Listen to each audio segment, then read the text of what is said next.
आपण कॉइल संदर्भात पाहणार आहे।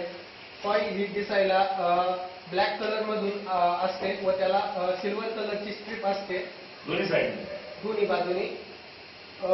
एक चांगल्या पद्धतीची कॉइल आपल्याला जर चेक करायची असेल तर मल्टीमीटरवर दोन्ही बाजूला मल्टीमीटरचे प्रॉब ठेवले तर बीप आवाज देतं। जर बीप आवाज दिली तर ती कॉइल ओके आहे, जर बीप आली तर ती कॉइल ओके ओके, आणि जर ती बीप आली नाही तर तो फॉल्टी समजायचा।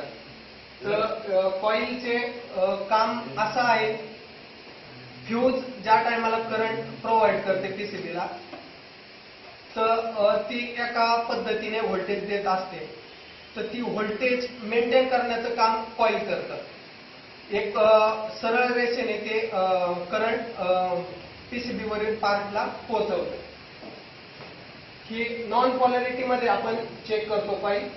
त्याचे दोन प्रकार आहेत, एक सिंगल आणि दुसरं ड्युअल। धन्यवाद।